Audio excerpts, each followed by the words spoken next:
ॿी अहम ख़बर असां शेयर कंदासीं। कराची खां स्टेट बैंक में नाणे वारे वफ़ाक़ी वज़ीर इसाक़ डार जी सदारत हेठि स्टॉक एक्सचेंज कंपनियुनि जो अहम इजलास थियो आहे। कराची खां ख़बर अवां ताईं पहुचायूं पिया। इजलास में स्टेट बैंक जे गवर्नर जमील अहमद ऐं ॿियनि ऑफिसर्स बि शिरकत कई आहे। नाणे वारे वज़ीर इसाक़ डार जो चवणु आहे त जेका बैंक डॉलर जी गैर ज़रूरी ख़रीदारी या विकिरे में मुलविस हूंदी उन्हनि ख़िलाफ़ कार्रवाई कई वेंदी। संदसि चवणु आहे त नाणे तोड़े वापार जा मामला जल्द बहितर थी वेंदा, डॉलर जल्द सस्तो थींदो। अहम ख़बर अवां सां शेयर कयूं पिया। कराची खां स्टेट बैंक में नाणे वारे वफ़ाक़ी वज़ीर इसाक़ डार जी सदारत हेठि स्टॉक एक्सचेंज कंपनियुनि जो अहम इजलास थियो आहे।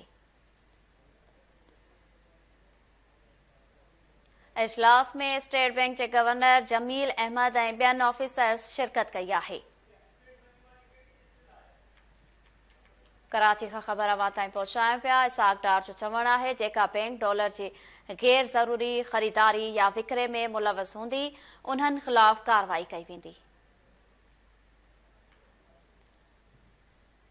इसाक़ डार जो चवणु आहे त नाणे तोड़े वापार जा मामला जल्द बहितर थी वेंदा, डॉलर जल्द सस्तो थींदो।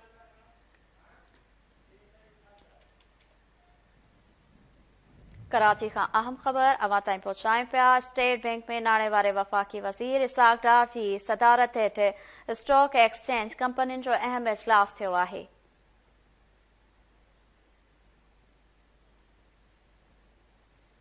इजलास में स्टेट बैंक जे गवर्नर जमील अहमद ऐं ॿियनि ऑफिसर्स बि शिरकत कई आहे।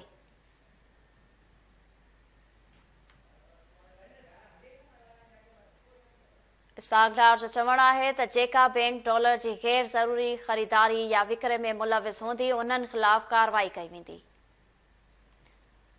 संदसि इहो चवणु आहे त नाणे तोड़े वापार जा मामला जल्द बहितर थी वेंदा, डॉलर जल्द सस्तो थींदो।